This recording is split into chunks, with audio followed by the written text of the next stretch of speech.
block the patterns. Okay, thank you. Yeah, okay.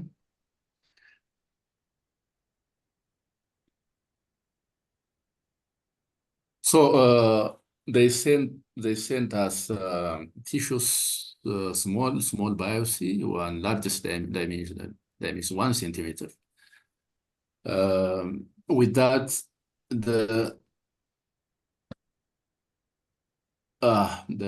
let's see the histology. In this biopsy, we have not recognized either endocervical or exocervical tissue.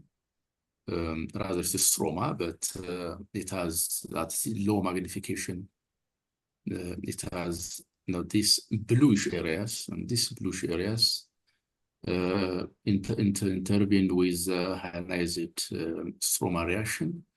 And here it has a two types of pictures with hyalinized pinkish stromal material and bluish cellular areas, and a bit closer, which shows marked stroma reaction with collagen deposition, hypocellular collagen deposition. And we see at this distance that the nuclear bluish, nearly uniform size, hyperchromatic and in different patterns. Some in solid clusters, gland-like and tube-like, others is cord and different histotypes. And this view also shows nodular pattern of tumor representation. The solid areas like this show solid growth, others with cystic changes containing a mucil-like content, and other cord-like and so on. And still the stroma is very prominently reactive with hyalinization, with features of hyalinization. And sorry for the quality of the picture. We don't have digital images, digital slides, and also the camera system is not good. A bit closer view, as you see, the cells are uniform. Uniform is smaller, and the NS ratio is high. The nuclear oval round nearly uniform, deeply hyperchromatic.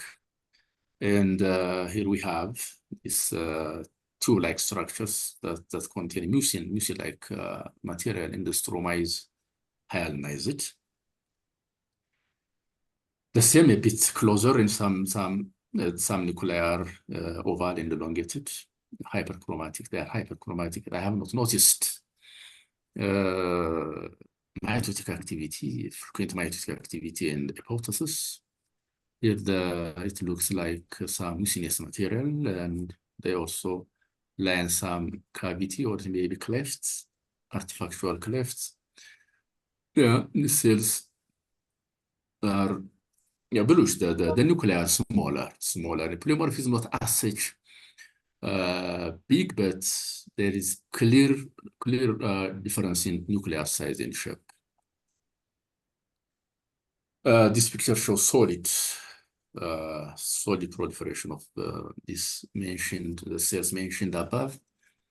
And this ratio is very high. Some clearing cytoplasm is, and I'm not sure if the cytoplasm or artifactual clearing. This tumor contains the geographic necrosis, highly necrotic in some part of the tissue. The tissue is 1.5 centimeter by 1 by 0.5 centimeters, is very small. So these pictures are from this small material. The histologic diagnosis is adenomyocystic carcinoma. It is reported. The report is in this month, 5 months before, 5 months ago. So the provisional diagnosis was adenomyocystic carcinoma, and we have to think of others. We had to think of others, especially adenobasal carcinoma, because some of these features they are closer to the adenomyocystic carcinoma. And what we selected is P16 immunohistochemistry. We have not ordered others because of the cost.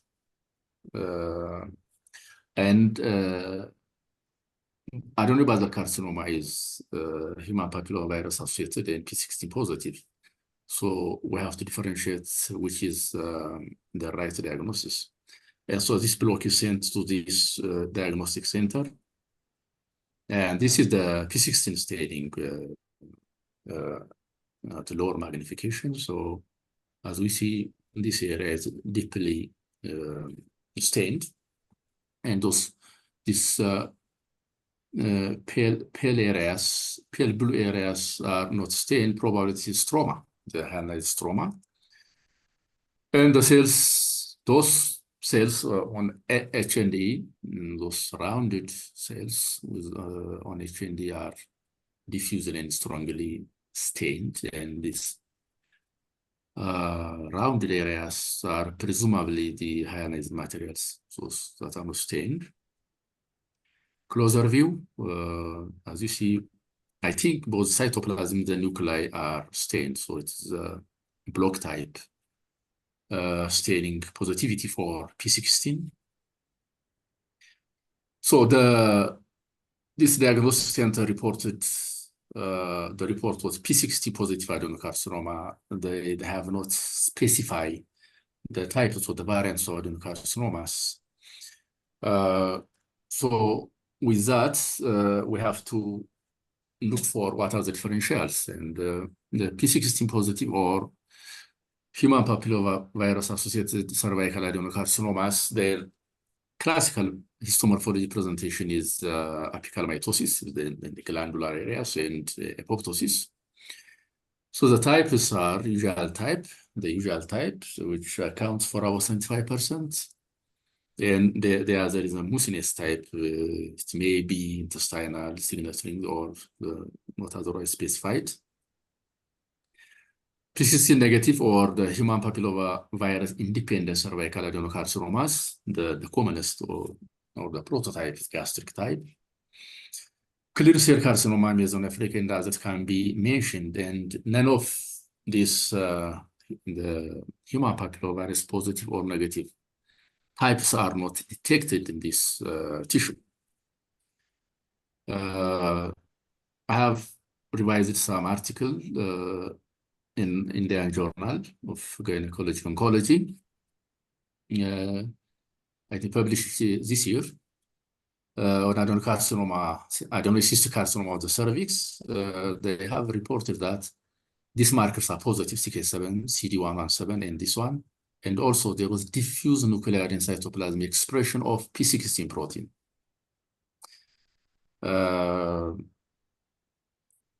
And this is their immunostain. This slide B shows P63, that is the basal cells are positive here.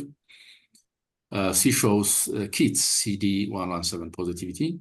And D is the diffuse positivity, strong positivity for P16. This is the paper from the Indian experts. I tried to revise the pathology outline, and they classified adenomyocystic carcinoma into pure and mixed type. In the pure adenomyocystic carcinoma, the adenomyocystic component is nearly 100%, almost 100%. And in this case, high-risk viruses are not detected, and P16 is not diffuse in the pure case. And the mixed one, mixed adenomyocystic carcinoma with other types of carcinomas, the adenomyocystic component is less than 25%, and the detection of high-risk human papillomavirus is high, probably attributed by the other component of the carcinomas, and P16 is positive and is strong.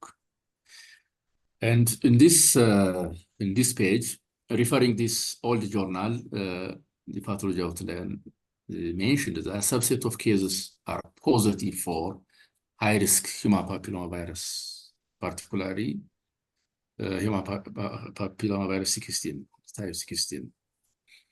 So with that, my differential diagnosis were invasive stratified mucinous carcinoma, adenomycystic carcinoma mixed type, and adenomycystic carcinoma pure.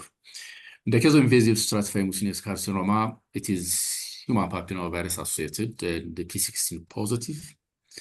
Its presentation is very polymorphous. It can present at glandular, solid, in sheets, and other types. But as it is human papillomavirus associated, mitosis and apoptosis are common, and cells, at least we see some cells containing mucin in the cytoplasm. Adenomycystic carcinoma mixed, as long as I have seen the HND stain of this small biopsy, all the cells are positive for P16 and there's no any unique histomorphology other than this uniform basaloid cells. And I may be forced to exclude this, the mixed variant, and I may stick to adenomycystic carcinoma because the cells are uniform. There is no unique different histologic picture other than that one. So my final diagnosis is adenomycystic carcinoma P16 positive, pure, and possibly virally associated. So this is a case 2 for discussion, and the case was different. Surgery was different. For one thing, she was 75 years old, and for neoadjuvant radiation, and she was referred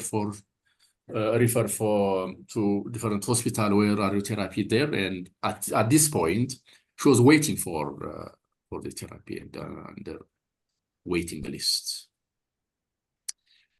That is all I have, and thank you. Thank you for that wonderful presentation. Dr. Okekwe, what do you have any comments on the case?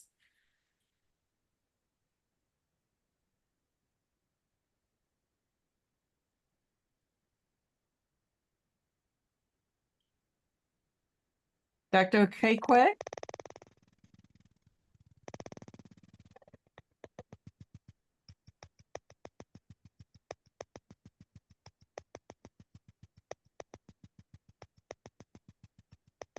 Dr. Okekwe, we can't hear you. So if you could, maybe you could type whatever you're trying to say in the chat, maybe? Are you with me? Pardon?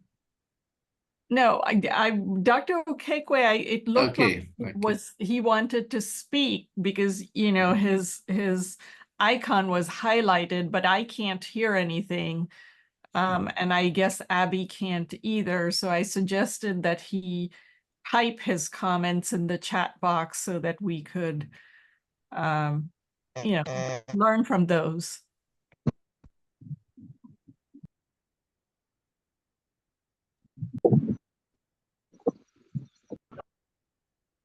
No, Dr. Okekwe, I'm sorry, we still can't hear you.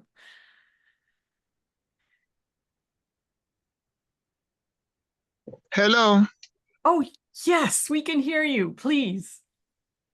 Please, I was asking, could you come again with your question? What are your thoughts on this case?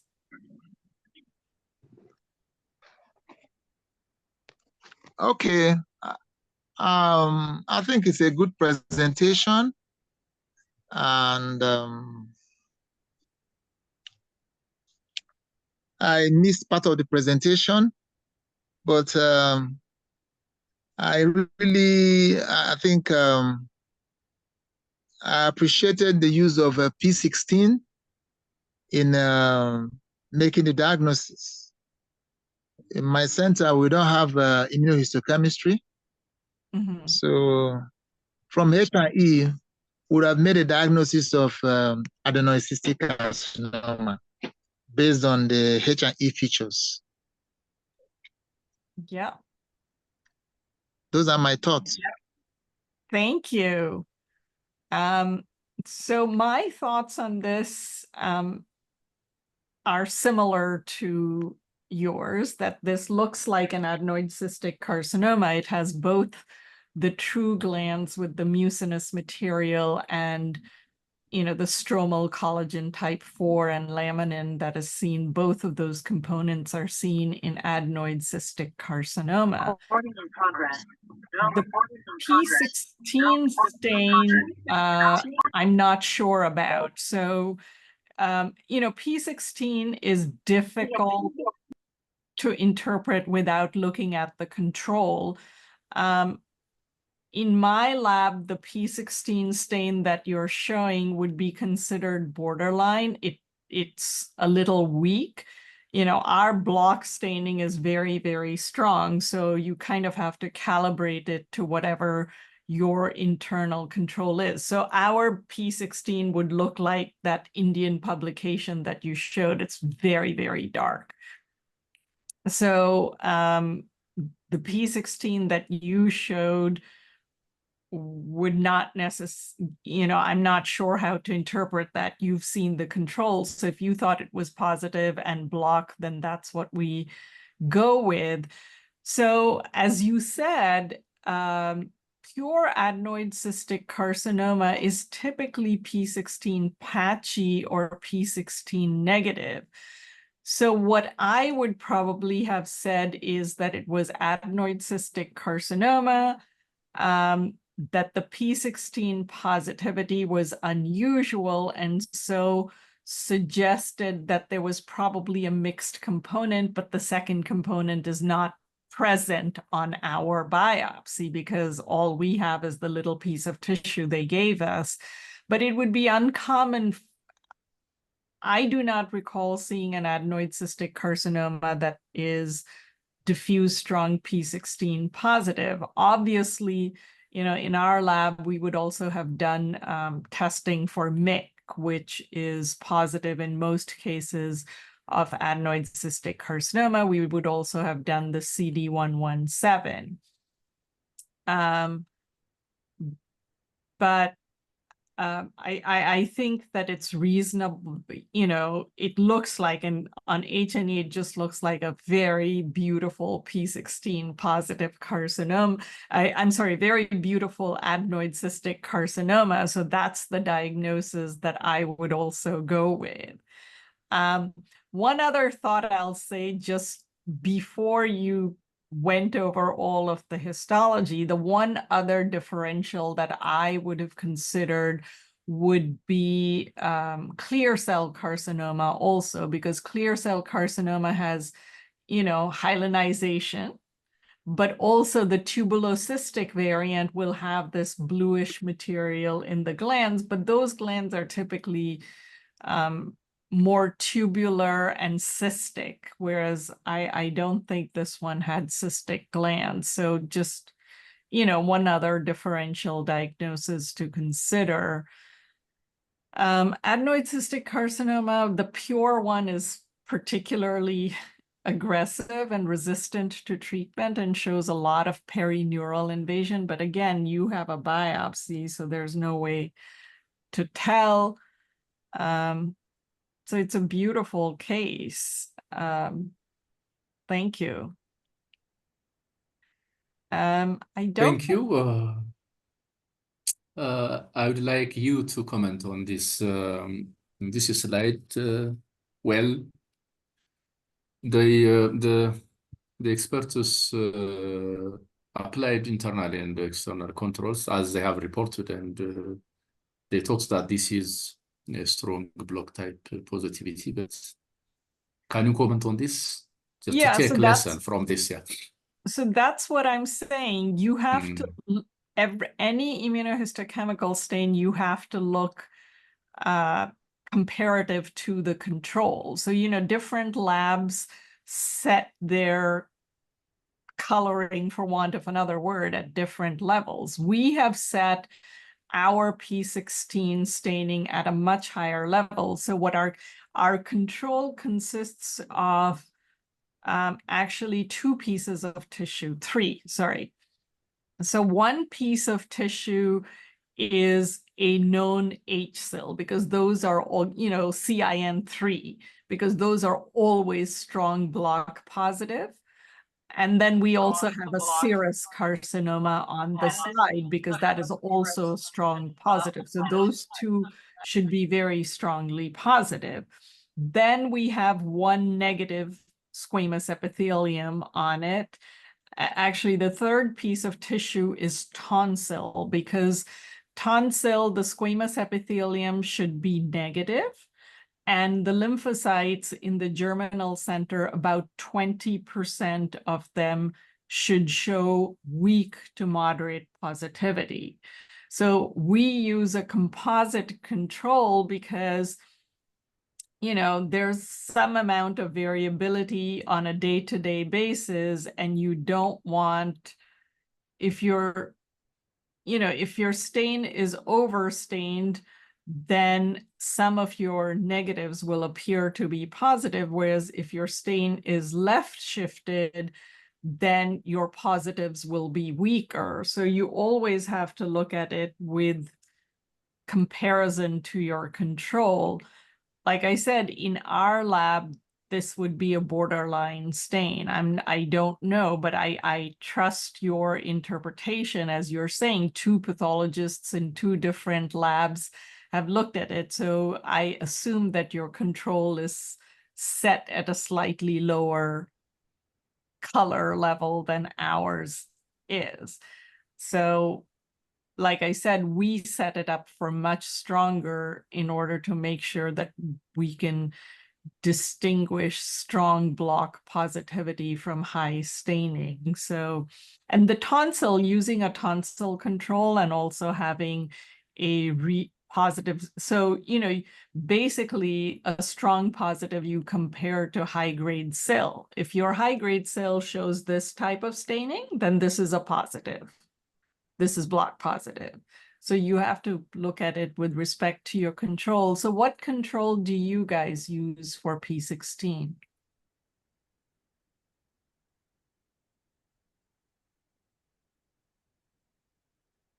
The HC is done in other private lab. We don't know what they use. But they send you the control to look at, don't they? I'm not sure. Is that Dr. Desari? Yeah. Yes, that is Did they send the control?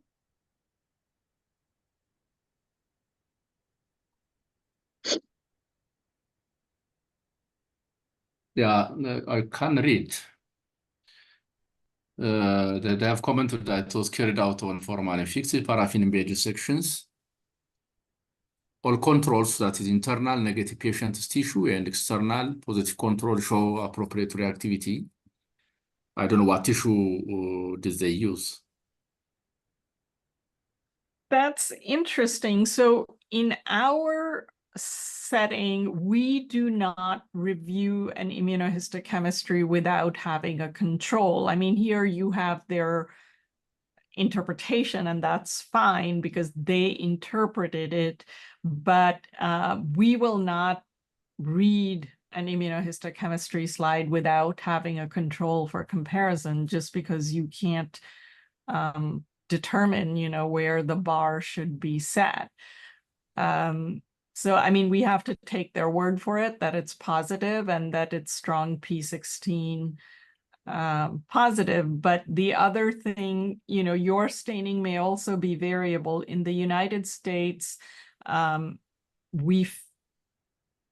typical fixation time, you know, so there's a whole bunch of pre-analytic variables that you have to account for to make sure that your immunohistochemistry is reliable. So the pre-analytic variables are the warm ischemia time, which is the time from ligating, sort of cutting off the blood supply to the tissue, to putting the tissue in formalin. Then there's the cold ischemia time, when it is outside of the body, you know, after the vessels have been ligated. And then there's the time in formalin. So we record not for all tissues and very much for breast tissues because there it is absolutely necessary. But virtually all of our tissues, we ensure fixation in formalin between 12 and 72 hours. Sorry, 6 to 72 hours. Because that's a pre-analytic variable that affects the intensity and the quality of the stain. And then the second control, then we have the external control, and if it's possible, an internal control. I'm not sure that this tissue had a reliable, it had a negative control because you got stroma, but it doesn't have a reliable positive control because it's all tumor. So you have to do an external control. The third issue with controls is whether you do it an on-slide control or a separate control. So that depends on what type of machine you're using. So we use linear processors. So in linear processors, what it does is that the slides are basically on a conveyor belt. And the pipette comes down and puts a drop of the reagent on the slide, then it moves over, the next slide comes, and then it puts a drop of whatever it is on the next slide. So in that setting, you should have on-slide controls, because if there was a failure, the failure can be on just one slide. On the other hand, if you're doing nonlinear staining where, grouped staining of slides, you can use an external control, which is a separate slide.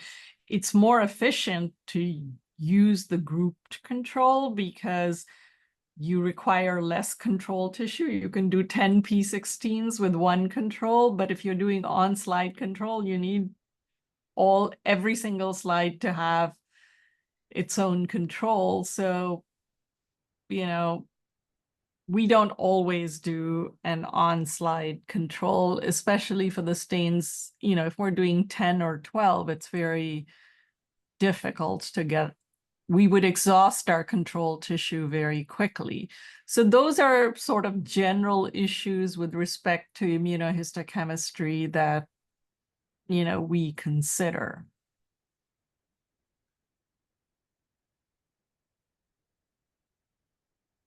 But I guess in this case, it looks like a fairly typical, histologically looks like a good case of an adenoid cystic carcinoma. So one other question that I have for you, Dr. Desalu, in this case is, did this patient receive neoadjuvant chemotherapy? Because for advanced cervical cancers, the imaging, clinical staging of cervical carcinoma is the first step. And so sometimes they give them neoadjuvant without doing even a biopsy, because apparently the gross exam is diagnostic. So if the patient received chemotherapy, the hyalinization can also be due to the chemotherapy. Do you know if this patient received any neoadjuvant? No, she has not received. No. So it's a beautiful case.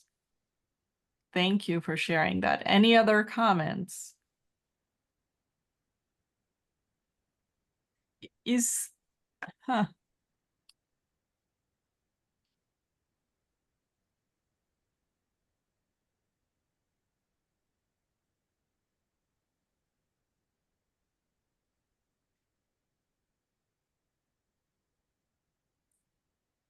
Okay. I thought, Hello. yeah. Hello. Yes, Dr. Okekwe. Please, I would like to know at what stage would the neoadjuvant chemotherapy be given? Because I think this is a diagnosis from a biopsy. So most of the times, the neoadjuvant chemotherapy is given after a biopsy.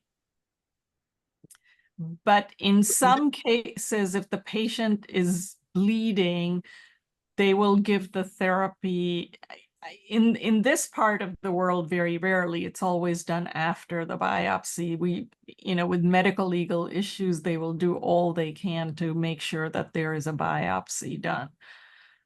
It's typically they do the biopsy and then give neoadjuvant therapy and then do the surgery. I think that's what we do in my center also. Yeah. Most times there has to be a tissue diagnosis before the neoadjuvant chemotherapy is given, probably to shrink the tumor. Yeah. Before the hysterectomy or whatever is done. And so I think I was discussing in the context of this particular case presentation that I think what we have is a biopsy, not a hysterectomy. So you always have to think about possible chemotherapy because sometimes patients have two cancers, right? So I've seen cases where the patient has been getting chemotherapy for breast cancer. Yeah. And then she has uterine bleeding, and then they find the cervical cancer. But chemotherapy is a systemic therapy, so it will show changes on the second, the cervical cancer also. So that's, in some way, you can get chemotherapy that was not given intentionally for that specific cancer. Thank you. Thank you. Thank you so much. Thank you. We have a lot of patients who have genetic susceptibility syndromes. So we have a unusually high number of patients who have received, chemotherapy. Like a lot of our breast, ovarian, breast, endometrial, cervical is unusual. Cervical is very unusual, but in the US, we're doing HPV testing as a screening test for most populations. So we don't see these advanced cases like you see them, except for our immigrant population, then we'll see very advanced cases. So are you guys, are they doing HPV vaccination in Ethiopia or Nigeria?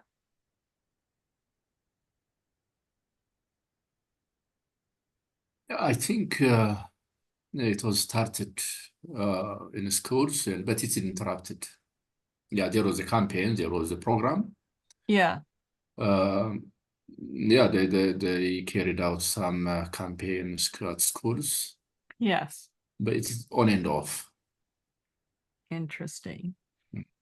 Yeah, so for us, what's happening is that, we've been using HPV vaccination for, at least 15 years, longer than that. So our numbers are shifting in that we see more and more non-HPV associated cervical adenocarcinomas, like, gastric type cervical adenocarcinoma is very common for us to see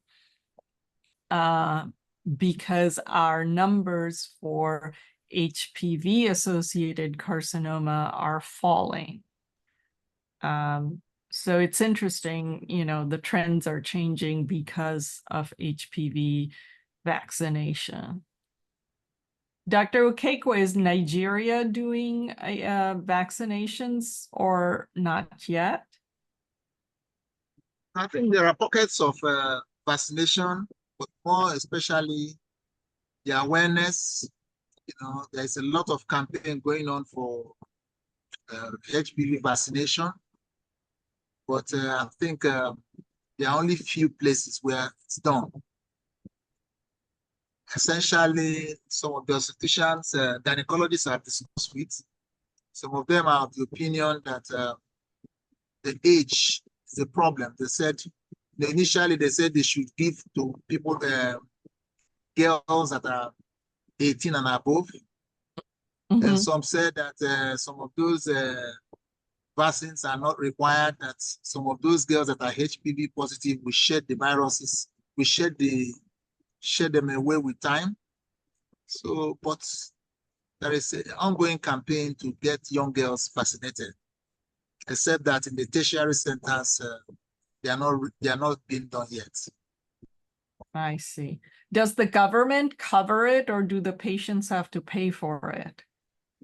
I think presently the patients have to pay. Oh, There is no government policy yet to pay for the vaccination. that's unfortunate. Dr. Parkash, Yes. because you have mentioned that the virus-associated adenocarcinomas are removed because of vaccination, and human papillomavirus independent adenocarcinomas are there in your society. How was squamous cell carcinoma? How was the magnitude and its comparison with adenocarcinoma, HPV So, independent? so for cervix, 98% of cervical squamous cell carcinomas are HPV associated. You know, they're extremely rare non-HPV cervical carcinomas. So the US has 12,000 cases of cervical cervical carcinoma, squamous cell HPV associated carcinomas.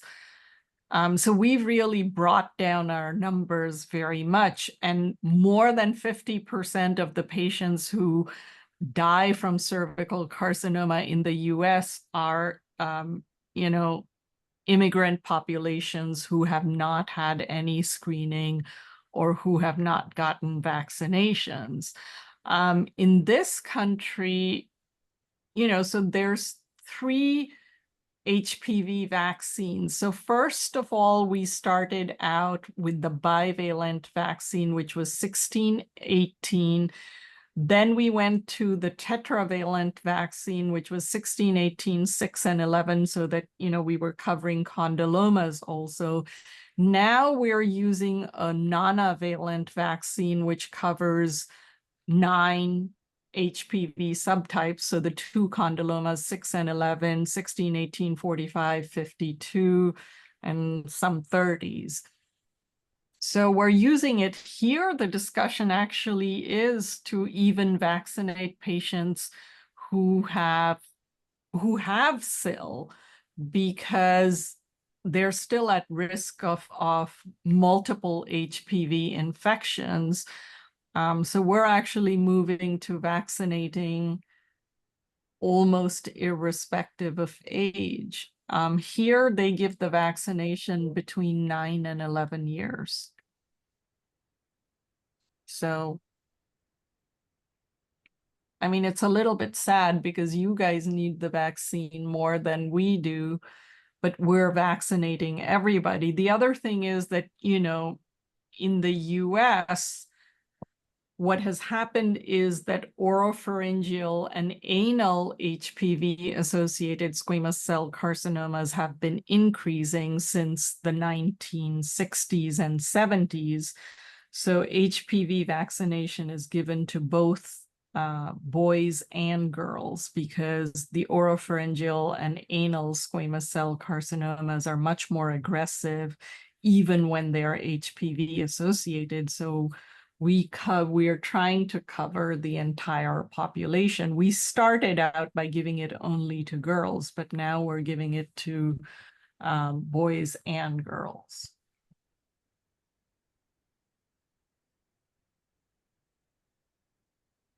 Any other thoughts or comments?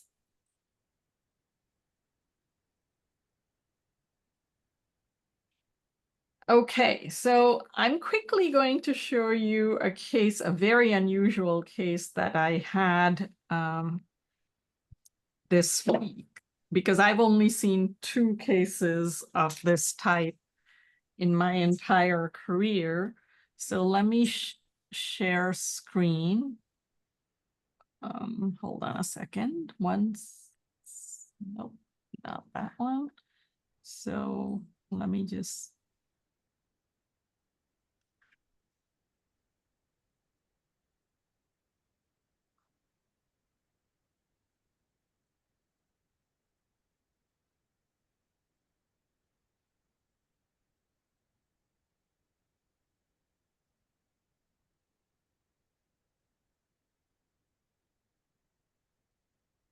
Okay, can you see my screen? Yeah, Yes. Yeah. great.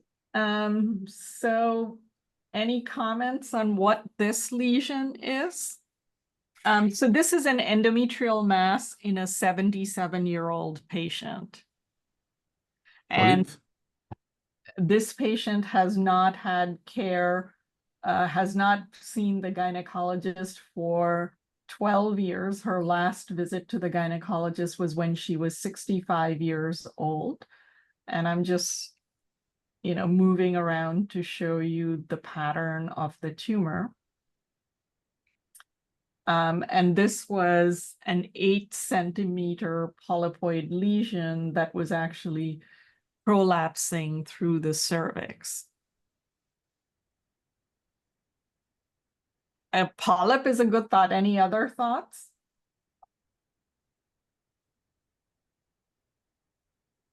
How about these areas?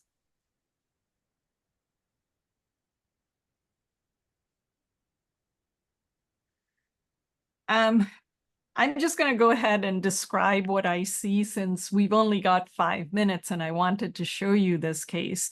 So this was a very large polyp and you can see, can you see my arrow? Yeah, okay. So here you're seeing the phalloides-like architecture. And also you're seeing the stromal condensation around the glands. See, here's also phalloides type architecture. And let me see if I can get, here I don't know if you can appreciate it, but there's a very nice collarette around this gland. So there are two types of stroma. One is this more fibrotic stroma, and the second stroma is surrounding the glands, and it's forming a collarette around the glands, and you got phalloides type architecture focally. So, so these types of polypoid lesions, so obviously regular endometrial polyp is in the differential diagnosis, but patients who get tamoxifen get large endometrial polyps, and those can have this collarette type architecture. So that was in the differential diagnosis. And obviously adenosarcoma. And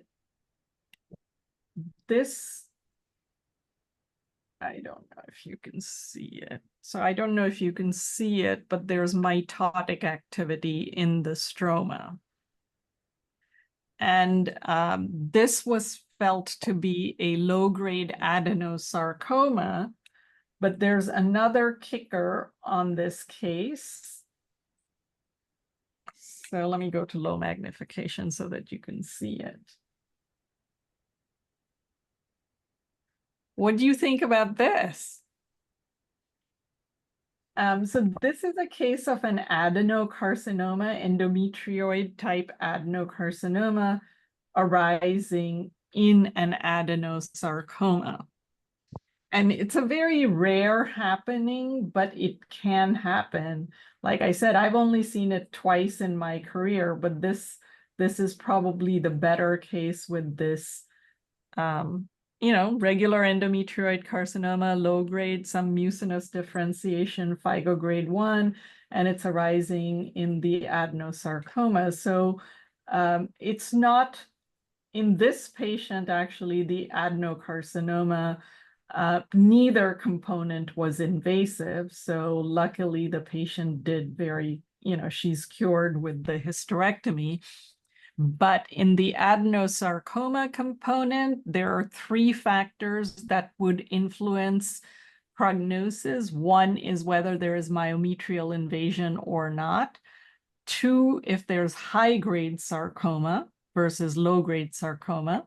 And the third thing is sarcomatous overgrowth. If there's sheets and sheets of sarcoma, those 3 characteristics are associated with a negative prognostic outcome. If none of those are present, the patients are essentially cured with hysterectomy.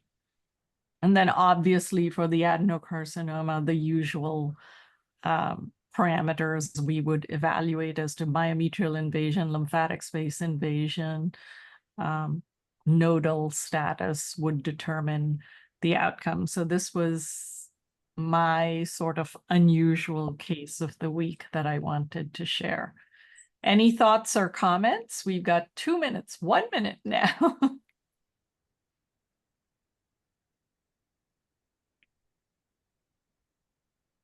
Please, I have a Sorry. question.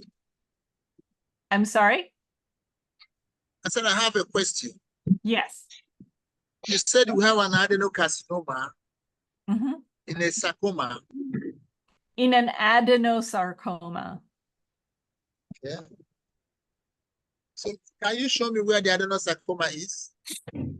Yeah, so this is my lowest magnification. So this is the adenosarcoma component where you've got the glands and the stroma, and the glands actually are benign here, and they have this phylloides type of a growth pattern, which you're seeing here, if here and here. So the stroma is condensed around the glands, and there's mitotic activity in the stroma here. But you can also get atypical glandular hyperplasia and very rarely adenocarcinoma that is arising in an adenosarcoma. And so here the patient has, here you have the adenosarcoma with the phylloides gland, the atypical stroma surrounding it, and then it transitions into, so here you've got the stroma and adeno and the sarcoma, and then it transitions into an adenocarcinoma.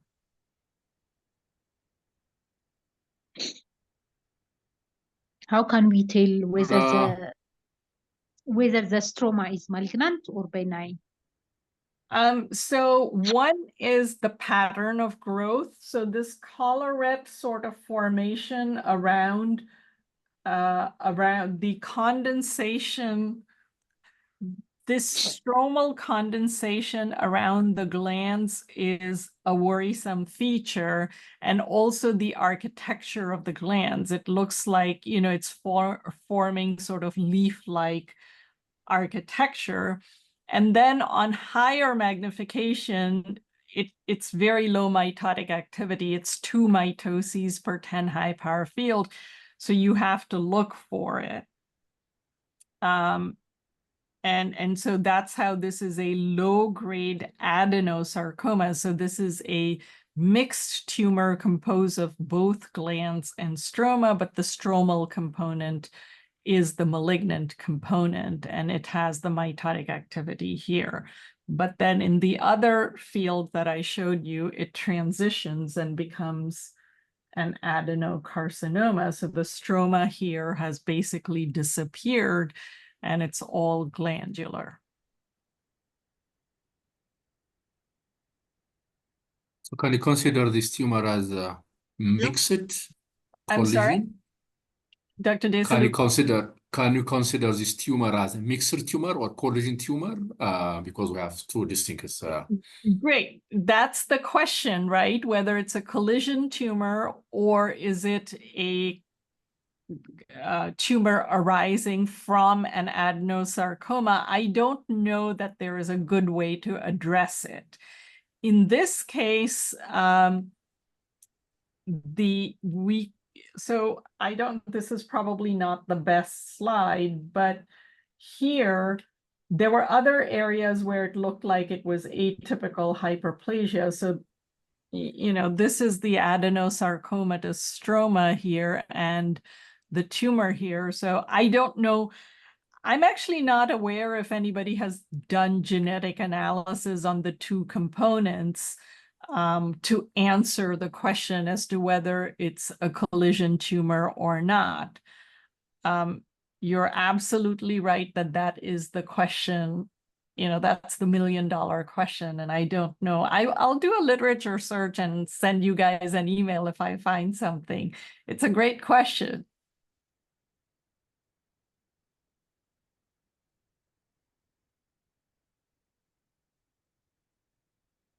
All right, we're 3 minutes past.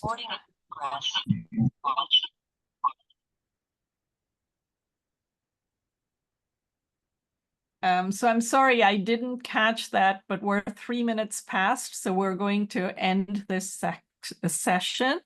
So thank you, Dr. Desalu, for an incredibly interesting case and discussion. Very nice and very well done. And we will probably set up now several meetings because I'd like to move our project forwards. I'm sorry, I got COVID. Not only that, I didn't turn negative for a full 10 days. So my clinical work had to be shifted. And so I was buried, but I'm done this week. And so I'll be sending out emails and we'll get back to our project. So thank you everyone who could attend, and we'll see you hopefully within a week or 2 weeks. All right. And Thank you so again, much. Thank you so much for Thank you. for Thank your you so much. patience. All Thank you, right. Dr. Desalu. Thanks. Bye. Bye. Bye. Thank you. Bye.